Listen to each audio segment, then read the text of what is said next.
and gentlemen, welcome to Real Talk with Saieed Ali. I am your host. We do want to thank you for joining us tonight, viewers. Remember, we are live on Facebook. We are live on YouTube. Facebook is Real Talk with Saieed Ali. Like and share. Also on YouTube, it's TT Real Talk. Subscribe, Trinidad and Tobago, hit the bell, and you would know when we go live. So just a little reminder tonight, Trinidad and Tobago Real Talk Financing is offering you 7% on a fixed deposit. Remember viewers, you don't want to miss out on this opportunity. This is history in the making in Trinidad and Tobago. We at Real Talk Financing is giving you 7% on our fixed deposit. That is $7,000 per year on $100,000. Nobody else is doing it like Real Talk Financing. Also, very soon, we are going to be expanding in Panama also. We're going to be paying all our bills. The businessman in Trinidad and Tobago who is suffering to get US, trust me, we're going to be paying it for you in Panama very soon. So viewers, remember, I'm a spiritual consultant. Those of you who having spiritual problems, you can also contact me, viewers. Feel free to do so, 339-1670. And let's see how we're taking it from there. So as we start off tonight, Trinidad and Tobago, this is something I wanted to talk about, but I didn't get time. But I will deliver the message anyway. The Minister of Finance, David Jonathan, is seeking to reassure motorists and vehicle dealers that the importation of mild hybrid vehicle will not attract any additional cost under the existing arrangements. Now, dismissing claims that government has improved new taxes on imported vehicle. Trinidad and Tobago, listen to this. International factors will have required us as signatories to the agencies. It will have required us to abide by the recommendations of the international group. At this point, the persons who are importing the very same vehicles that were imported before face no change in the cost to them. So if you have vehicles on the sea, if you have imported vehicles, if you have vehicles at the port, etc., you have no cost, no new costs attached to that. I just want to highlight one thing. There's a misconception somewhere in the media or in social media, wherever it came from, that there was an increase in some tax. I mean, I know they like to call me tax, but there was a perception that there was an increase in some tax on vehicles. That is not true. And I think that the release has cleared that up. So now Trinidad and Tobago, TANCO addressed the concerns over possible increase in vehicle import costs, stressing that no additional charges will apply to vehicles already purchased, currently in transit, or awaiting clearance at local port. Now, he stressed on and he says that there has been a false perception that government increased taxes on vehicles. So Trinidad and Tobago, I ask myself, where did this came from? Who created this perception on saying that new taxes have been increased on the hybrid, on the mild hybrid vehicle? Now, this is what I am accustomed saying to you, Trinidad and Tobago. This is what I am accustomed to saying to you. When you hear something released in the public domain, before it go rampant and before it is out of control, you look at the source, at where it came from. I always say, when you want to find out information, go on the ministry website. Go on the ministry's website and you will get all the information. So who would have created this misconception in the public domain that has everybody wondering, am I going to own a vehicle? The whole of Trinidad and Tobago say now, am I going to own a vehicle? Where did this false narrative came from? Who created these things and placed it in the public domain that would spread like wildfire? And now, you want to blame the government now. But were your source correct? Were your source correct on where you got your information from? So this is why I continue to say, when you want to get correct information, go on the ministry website. If it is not there, it is not there. It's simple. It's not everything you would run with and expect, hey, this is true and that is true. No. Not everything you hear in the public domain is true. And I've been saying that from time to time to time. But nevertheless, as we move on with our story tonight,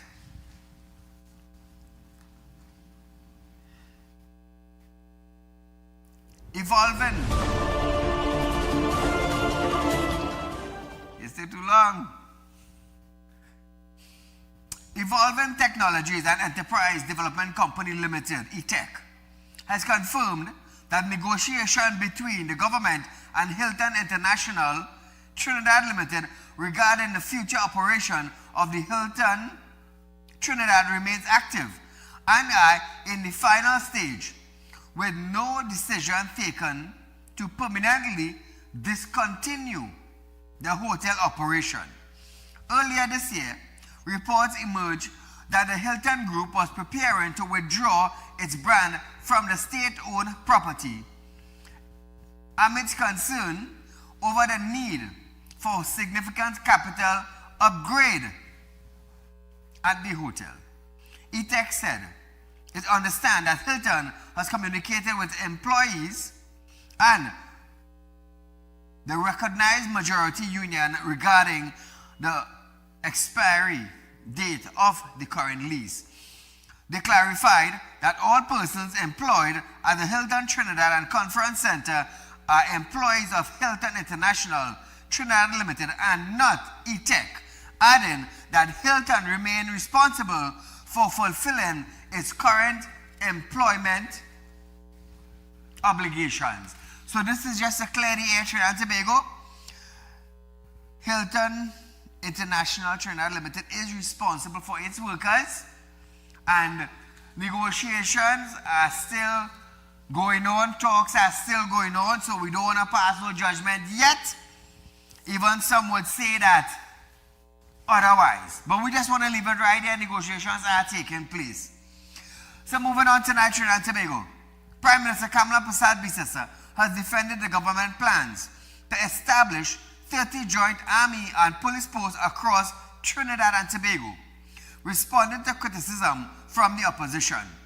In a statement directed at the PNM, the Prime Minister accused the party and what she described as a local drug mafia of showing little concerns for the safety of law-abiding citizens. She, the PM, urged that the PNM-held constitutions continue to experience the country's highest level of crime and unemployment, along with poor infrastructure and limited opportunities. The Prime Minister also accused the opposition of allowing hatred and racism to prevent cooperation with the security service, even if it would improve the public safety of their own communities. Now, like I said on a previous show, Trinidad and Tobago, and I want you to understand this, when Sunday morning reach and you go into the market, you're not seeing PNM. When you go into the grocery and you're facing the shelves, you're not seeing UNC. And I keep saying this. The political parties in Trinidad and Tobago are there to make sure that our lives are better. They are there to make sure that the utilities we're supposed to have at our fingertips, make sure it is there. And I often say this, a government is there to govern the country, to make our lives better, not to make it worse. When our lives are held on strings, it becomes worse. When a government tells you to wean off the government, which means they are not doing anything for you. So I want you to understand something. Security in the neighborhood is a benefit to the community. A drug pusher in the community is a risky business because you could get your house broken into. You could get your vehicle stolen.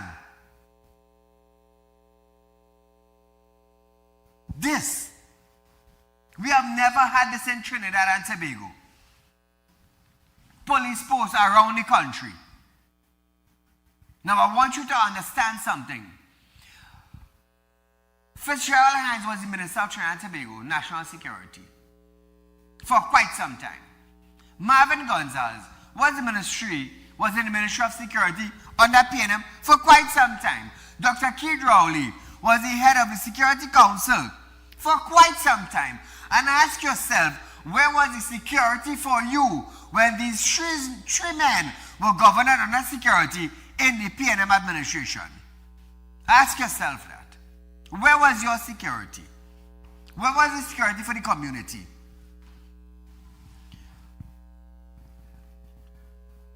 Kamala Prasad Bisesa and her government is trying to bring safety to the citizen in the PNM constituency and the UNC constituency.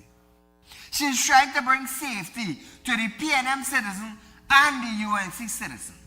So why are we now, as a people, would go against our own safety in our community? These same safety officers and them, personnel, security officers and them, would look after our homes, would patrol the community to make sure there's no bandit, there's no lurking in the dark, to make sure that, hey, when the neighborhood call up for security, they're right there. You all going against that? How many of you experience home invasion? Whether you're UNC, whether you're PNM, how many of you experience that? And I am definitely sure a lot of PNM members and a lot of UNC members experience home invasion. So I want to ask you all tonight, why is it that we are kicking against security and securing the community so your house and your vehicle could be safe? Why are we going against that? Why? So listen to this.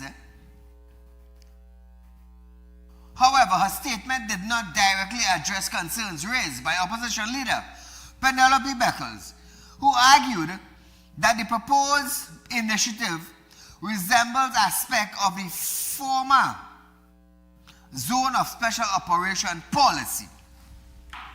So here we have a government. I want you to listen to this carefully. Here we have a government. Forget if it's UNC, forget if it's PNM. Here we have a government trying to bring safety, a safety net to a community, all communities in Trinidad and Tobago. And here we have an individual, a citizen of Trinidad and Tobago, who has bodyguards around her, which the rest of us don't have. They are kicking against security for your community. Now, when members of this person party were in government, what sort of security did you have? Look at the reality of what's happening in your community and ask yourself, why is it that this individual is kicking against the safety for your community? When her government was in power, your community had no security. So ask yourself that. Which side are you going to balance yourself on? A safety net on the community? Or you're going to choose somebody who was there for 9 years and didn't consider your safety?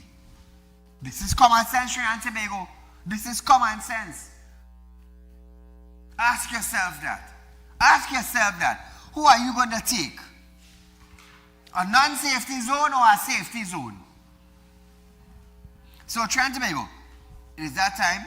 We are going for a short commercial break, but stay locked on when we come back. Beckles, the joint police post back door to Zozo. More when we return.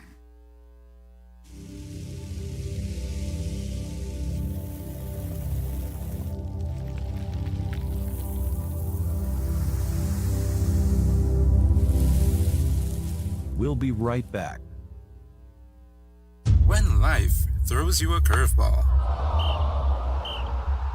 and you need a clear path forward, trust Real Talk Wrecking Service to get you back on track. Whether you're stuck on the roadside or dealing with an unexpected breakdown, our 24/7 wrecking service is just one call away. Fast response, reliable towing, and a team that's got your back. At Real Talk Wrecking Service, we don't just tow, we rescue. Real Talk Wrecking Service, your lifeline on the road to recovery.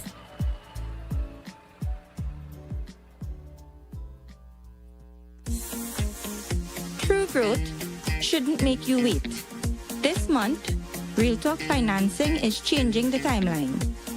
Get up to 7% interest on a fixed deposit paid to you upfront. Real Talk Financing and Investment. Real results sooner. Call our Central or South branches today.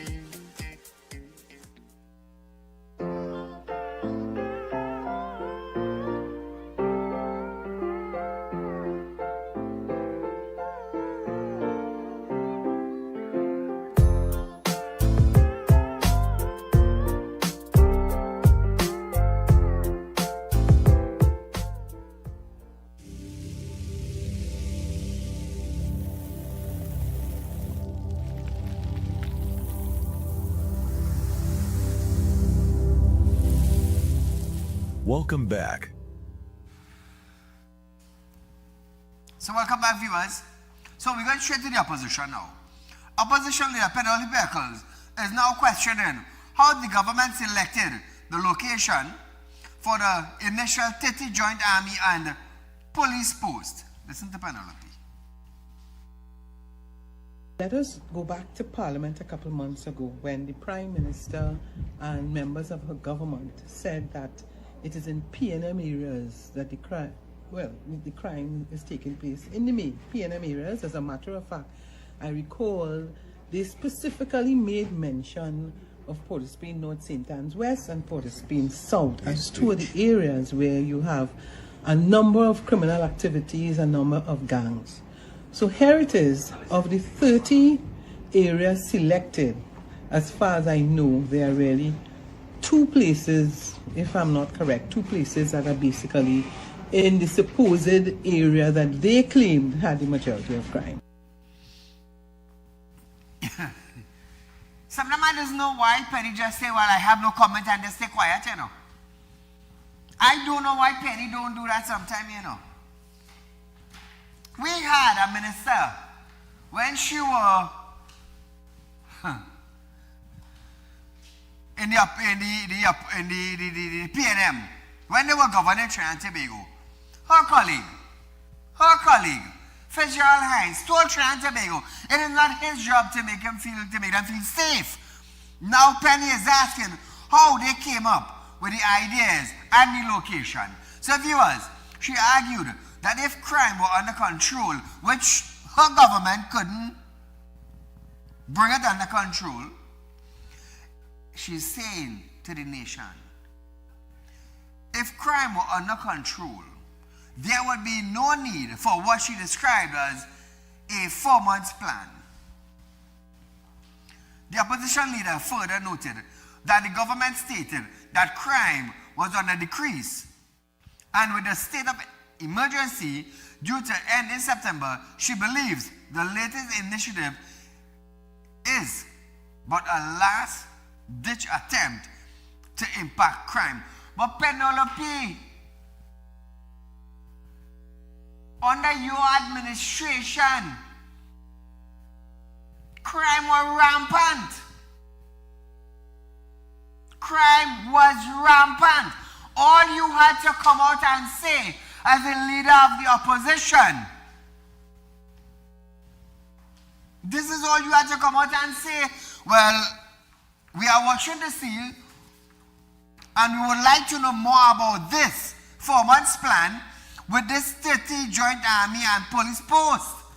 That is all you had to say. You come on, you want to wonder how they choose the 30 spots? And then you want to blame Zoso? It's a simple thing. If you had nothing to say, just say no comments. We are looking to see what they are coming up with and leave it right there. But you're questioning how they selected these areas. What was all their plan? What was all their plan for 9 years to keep Trinidad and Tobago safe? People couldn't come out of their house. We are looking at a reality situation. We are not looking at a movie in the cinema.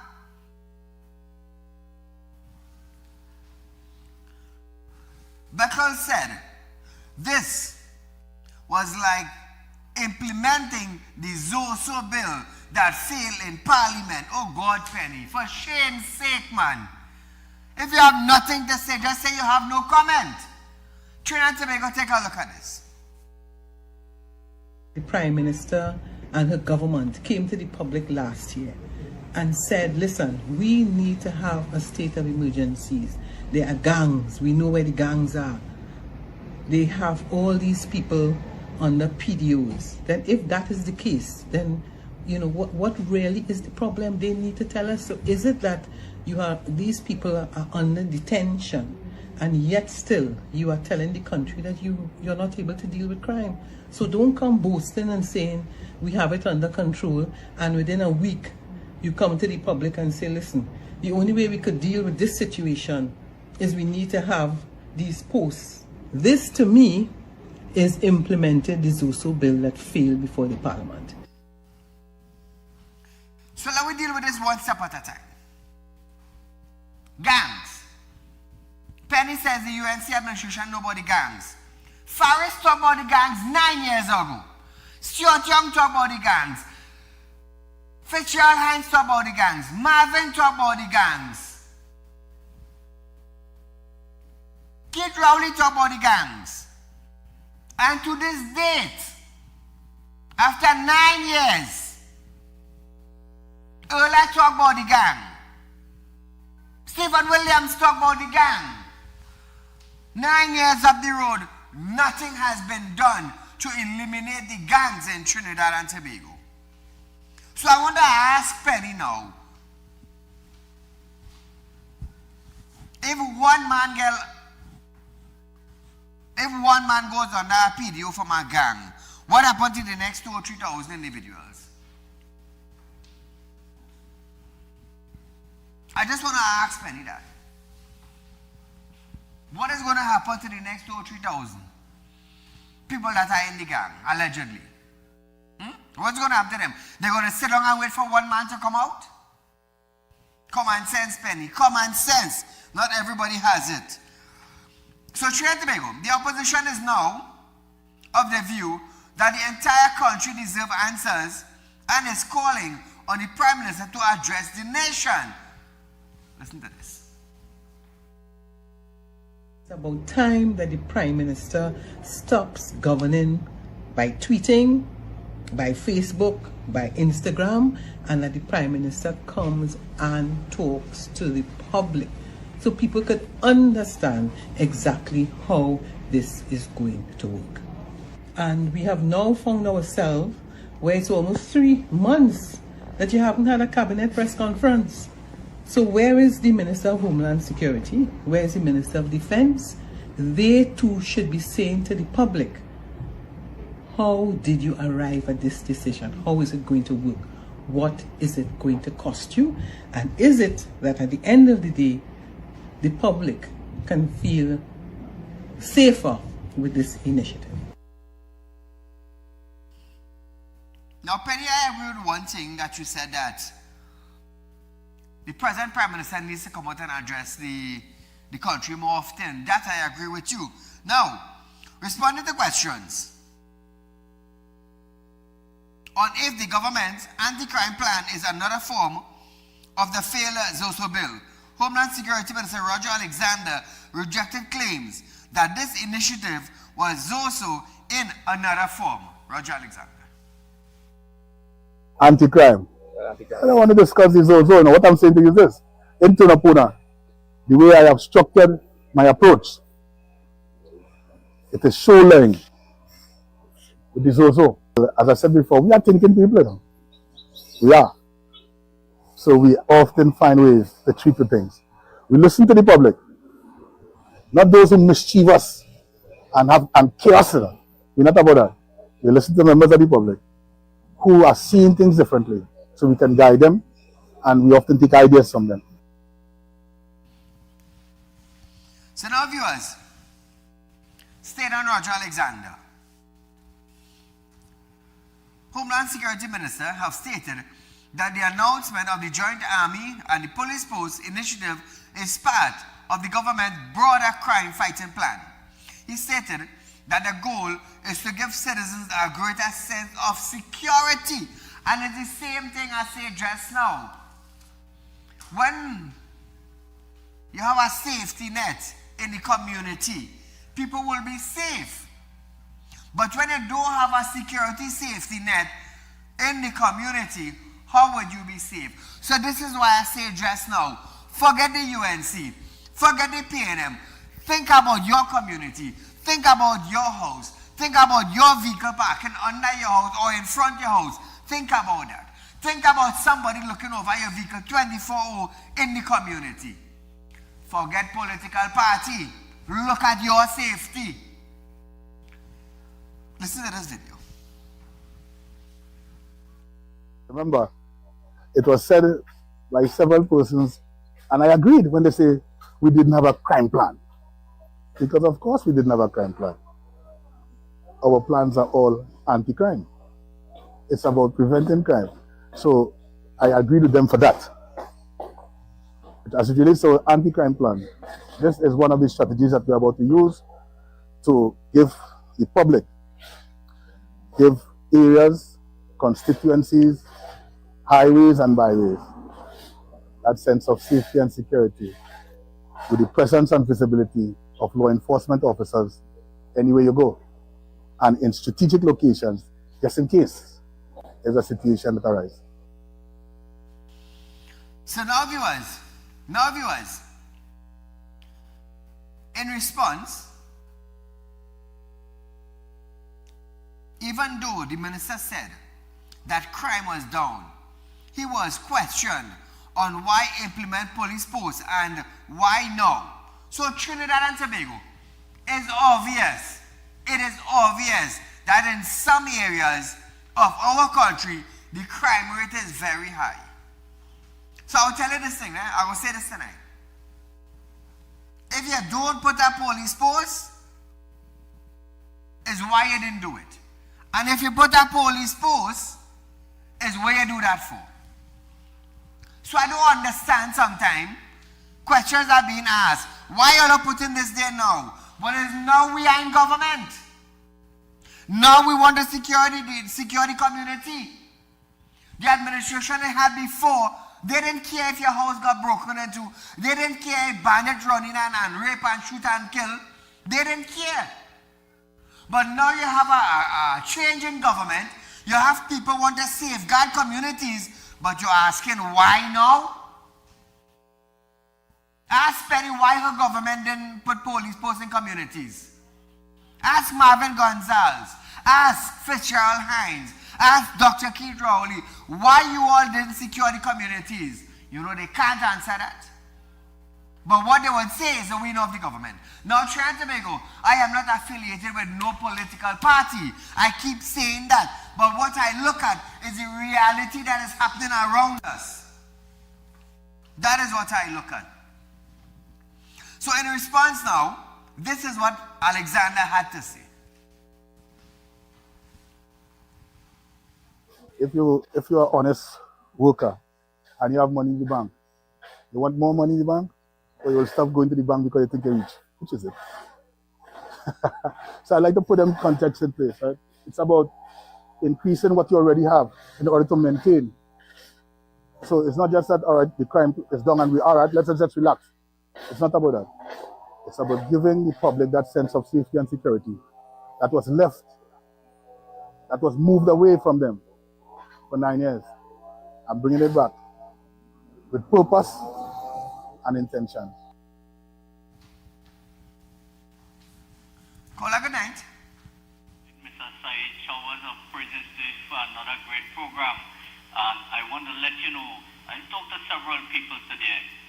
East of Princeton, I went, the Tabland area. I went to the exact area. And they were happy for your program last night. At least they feel good that somebody is listening to them. Somebody is going to help them. And you know that brings some comfort to them.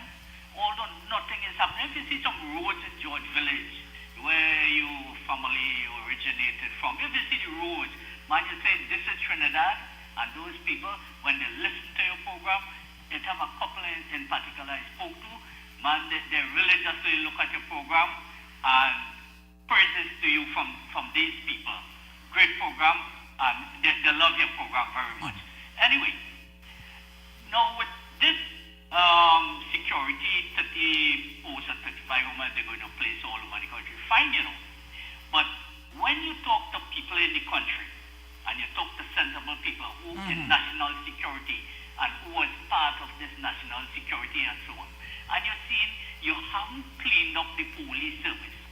So now you are saying, I'm going to put this, you know, they're going to employ 2,341 more police officers. Last year, look how much SRP they brought in and made them regular. So now they are going to employ 2,441 police officers. You know what is the statistics for 100,000 citizens in any country with the ratio of police to the citizens? To every 100,000 citizens of a country, it is international statistics 150 police officers. That is to 100,000 to 150,000 citizens. 150 to 200 police officers. So when you look at our situation, you see the police service is heavyweight. They carry dead weight all around. So this you could clearly say, boy, Roger Alexander's intention is to make the police service the biggest URP gang in the country. And the defense force is the biggest URP gang in the country. And when you analyze it and look at it, you have done that, Mr. Said, but you want to hear it from intelligent people. Yes. So I know you analyze that already. So you look at it, you say, boy, we're in bad shape. This is about employment, bringing the people and putting them there. And if we see 50%, we see a reflection of the national anthem, every creed and race, find an equal place.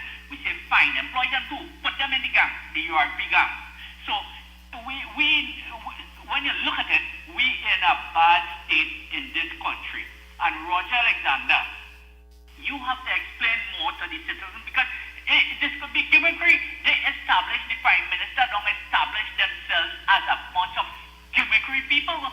Today they have not proven themselves to have any bit of credibility, so the citizens could have confidence and say, boy, we see something positive happening. Nothing of the sort happened today. It's only lies, and deception. So you know, this is what they have to pay attention to. Mr. Said, and one thing I want to highlight here, Roger Alexander, cybercrime, the Telecommunication Authority of Trinidad and Tobago. If the citizens make a call on phone, you want to arrest them. When you go to the station to make a report, they treat you as a criminal instead, and cybercrime don't have time. Cybercrime don't have time. So that is the government agency. Correct. I'm asking today cybercrime and Telecommunication Authority to pay attention to a platform called Trini Crime reporters or something like that, is it? Pay attention to that and tell me if they have a license to operate what they're doing. Is only criminal activity that threatening people and all kind of thing on the website. So the authority, pay attention to that side for me, please. Mr. Said, God will richly bless you for having a program like this to make this country a better place. God bless you and your staff. Thank you. Thank you, my friend. So, viewers, meanwhile, Deputy Commissioner of Police Junior Benjamin says the country should give the initiative a chance. Now, this is coming from Benjamin. Listen to him. It's about putting it in the areas where we see the real hotspot areas, so that the response time could be more effective. So we have to look at it holistically. And before we even try to, condemn it, we need to work it and see, how it could be implemented. And I think that once it is done well, it could only be a greater asset to the citizens, because people would want to know that there are officers close by so that they can make a report or even respond quickly to a situation in a more timely basis. So viewers, I want to say this before we go on the break. Benjamin also said the initiative was developed to help crime detection and prevention. Now before we go to this video, I want to ask you a simple question, a reality-based question. Were you safe for the last 9 years? Were you safe in your community for the last 9 years?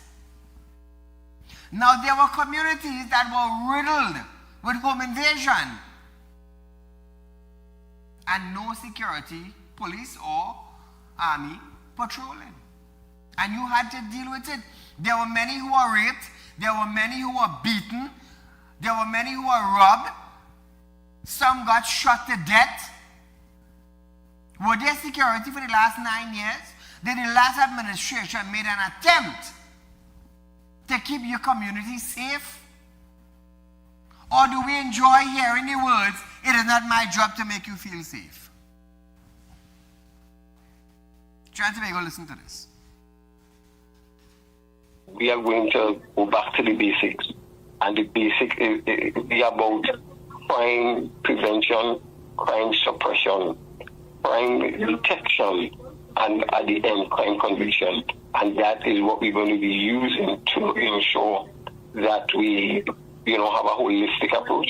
And what we're doing is bringing the police closer to the community so that there can be faster response and greater access, you understand, and the availability of the police to the community. So viewers, he also said that this plan is a knee-jerk reaction to crime with a cosmetic appeal. Now, if they shoot a man with a gun, there will be a reaction. There will be a reaction. So because of the crime in the community, there's a reaction now from the government that they're going to send police and joint army patrol in the community. So that was the action or the reaction of the action that took place with the crime. Many of you wouldn't understand that. But viewers, I want you to listen to this one more time before we go to the break.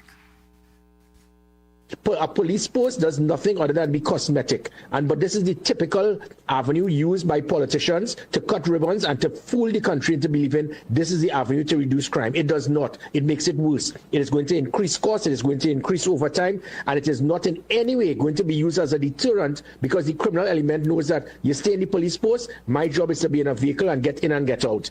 Yet again, bad decisions being made because of bad advice being given to the Prime Minister.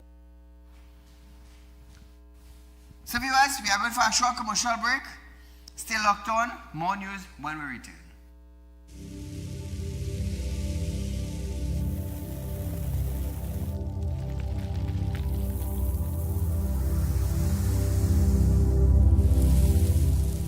We'll be right back. When life throws you a curveball and you need a clear path forward, trust Real Talk Wrecking Service to get you back on track. Whether you're stuck on the roadside or dealing with an unexpected breakdown, our 24/7 wrecking service is just one call away. Fast response, reliable towing, and a team that's got your back. At Real Talk Wrecking Service, we don't just tow, we rescue.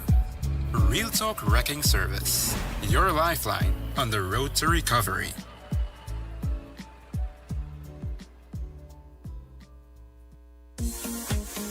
True growth shouldn't make you wait. This month, Real Talk Financing is changing the timeline. Get up to 7% interest on a fixed deposit paid to you upfront. Real Talk Financing and Investment. Real results sooner. Call our Central or South branches today.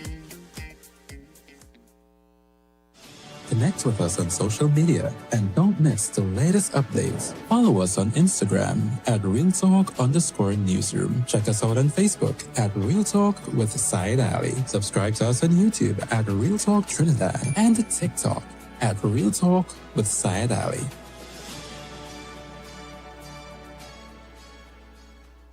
At Real Talk Studios, we dedicate our time to highlight the glaring issues we face within our community. Catch us live every Wednesday between 7 to 8 p.m. Real Public Concerns. Because your concerns are meant to be heard. Send your email to realpublicconcerns@gmail.com.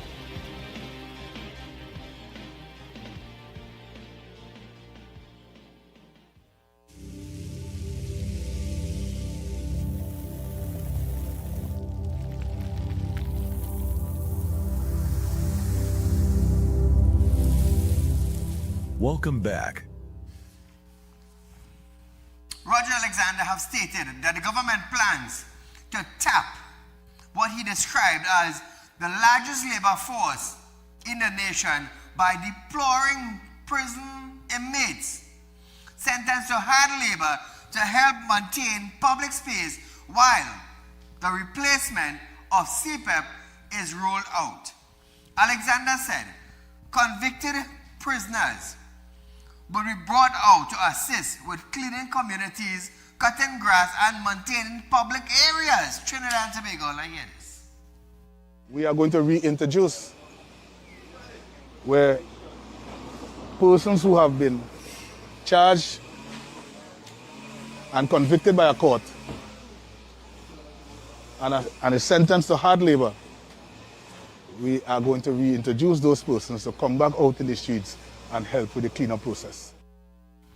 So viewers, my question is, when you take a convict who have been sentenced to hard labor for committing an act that got him into prison for a number of years, my thing is, when you take these convicts and you put them on the streets to cut grass and maintain public space, who is going to look after these convicts? You want to put police in police posts throughout Trinidad and Tobago to keep the community safe. We understand that. I am looking at it as security net for the community. We're giving it a try. But when I heard Roger said this, I was like, really? You bring in convicts who were free outside here to roam Trinidad and Tobago.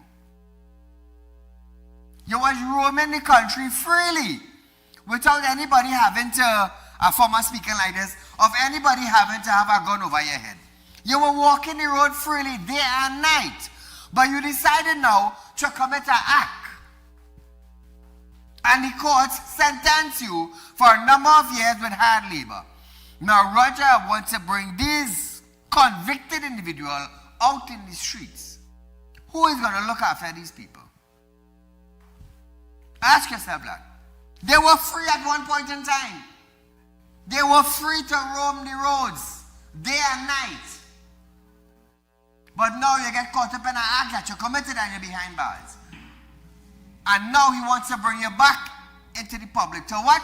To reintegrate you again?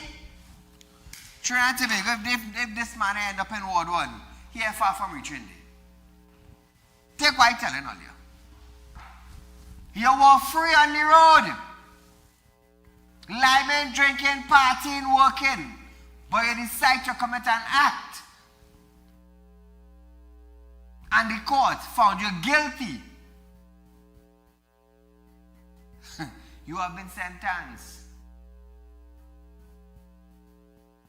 to serve your time until you come back out into the public domain again. Roger better know what he's doing because we shut up a police real bad in this country. Now, the minister further explained how the plan will work. Let's hear his plan. How it will work? If you are convicted and 12 months or 2 years hard labor, you know what is hard labor in the jail right now?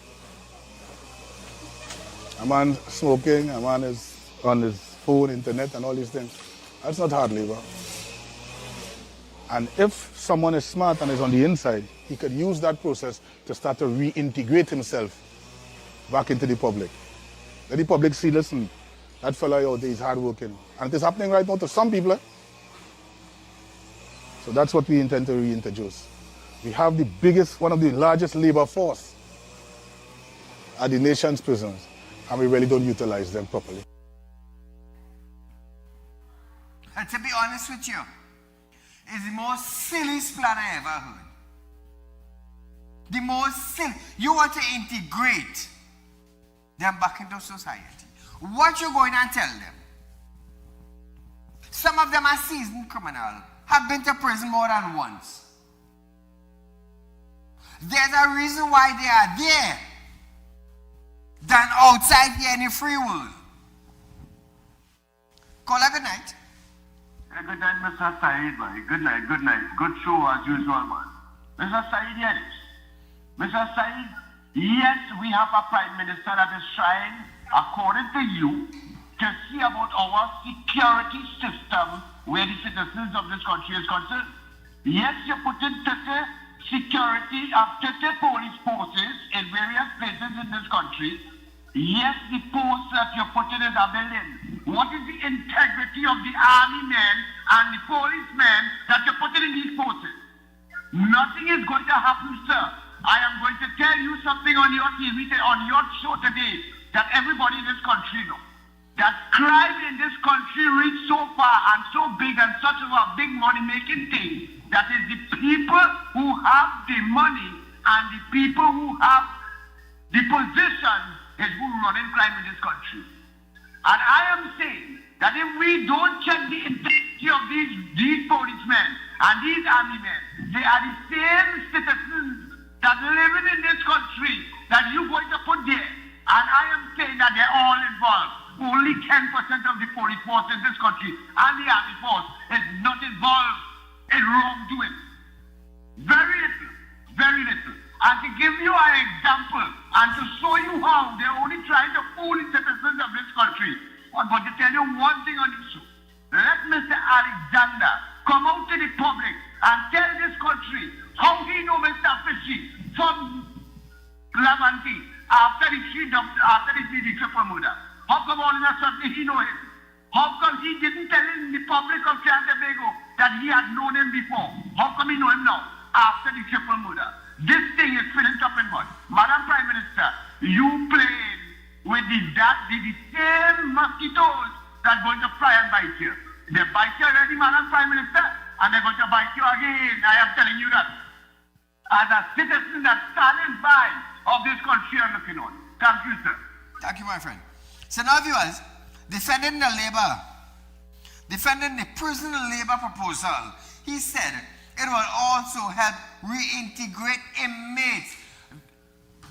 What you going to reintegrate a man? What? We had individuals who did 10 years and came out and committed a crime and went back again. How are you going to integrate him back into society when he accustomed robbing, when he accustomed with the prison life, when he accustomed stealing? What you going to reintegrate? You have to understand. Some of them are by their choices they are made. They are there. Their choices. Alexander also acknowledged the maintenance backlogs, saying CPEP would not return until legal matters have been resolved. So hear this now. Hard labor farmer. What is hard labor? What is hard labor? So I understand what Alexander is trying to do. I understand that. But what you have to look at is who is going to look after these sentenced individuals who you want to bring back to clean public space. Who are going to look after them? They are going to be in the open. How many police are going to be looking at these individuals? How much communities you plan to carry these individuals in? I understand it's labor. I understand what you're trying to do. But there's a bigger picture behind it. They were inside there for a reason. They were sentenced for a reason. So that is what you have to ask yourself. The security behind those criminals you want to bring back in society to work as what? Free labor. That is what you have to find out. But imagine we have 6,000 police force. 6,000 as our police force. How much remaining in the station? How much in schools? How much in the communities? And how much to look after criminals that cutting grass by the roadside? How much?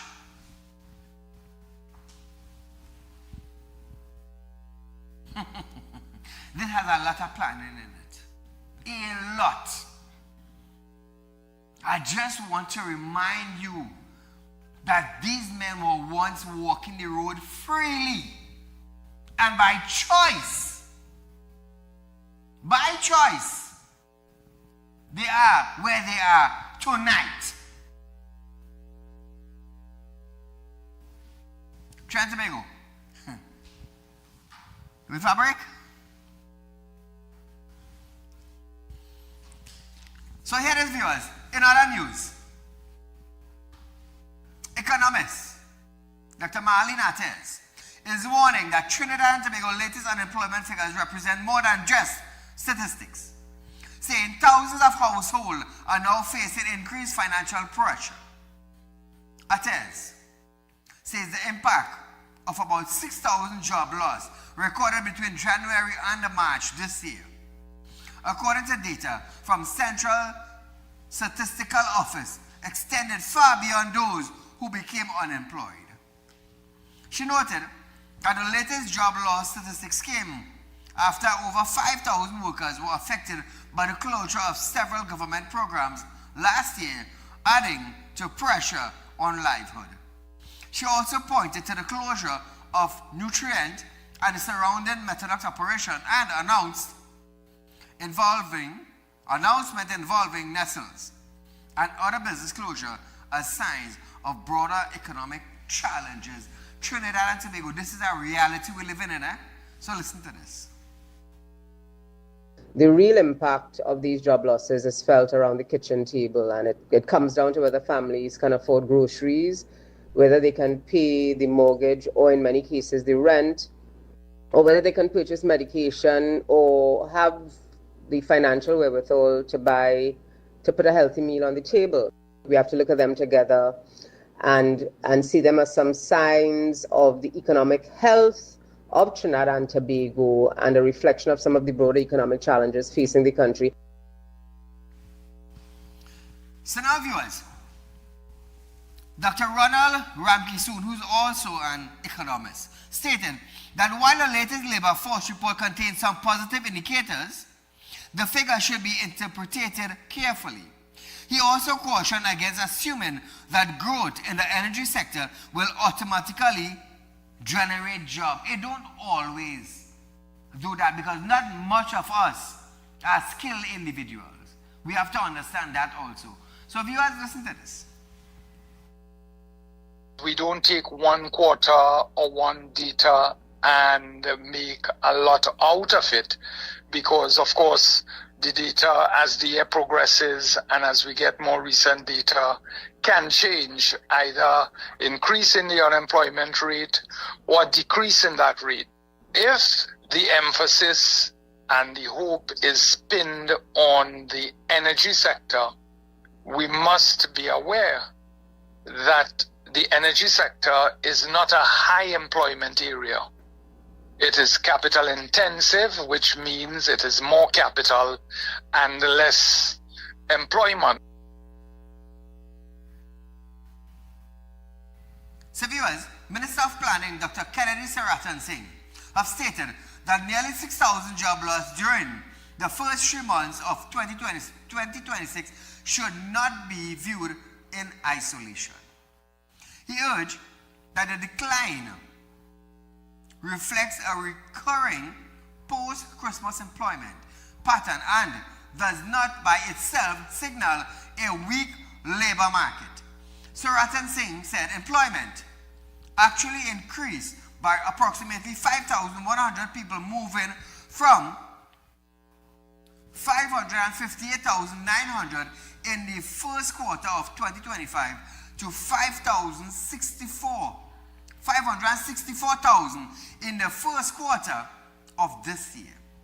He cautioned that comparing the final quarter of one year with the opening quarter of the next without accounting for seasonal employment could give an incomplete assessment of the labor market.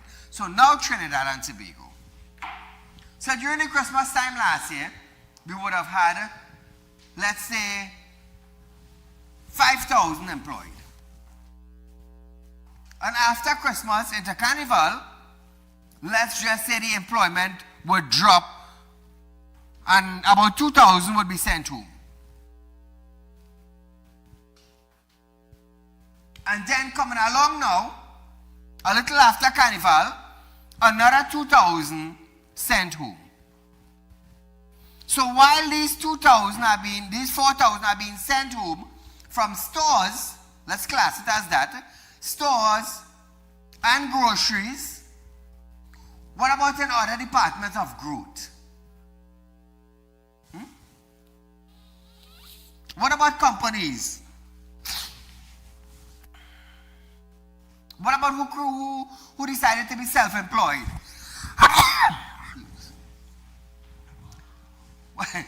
What about those people? Because if you're employed for the Christmas time, a vast amount of people that's being employed from November, December. And by the time the end of February, they're laid off. March to April, the rest of the they are laid off. I could tell you, I'm in the financial sector. I could tell you how it works. We have clothing store, we have groceries, and this is how it goes. So for the last quarter of 2024, 10,000 people would be employed. By the first quarter of 2025, 5,000 people might have lost their employment.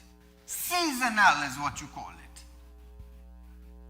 So the 5,000 now that going along, some of them would actually go into what they learned in the store. Some would get hired by a bakery. You know what? I feel I could go into this baking thing, you know.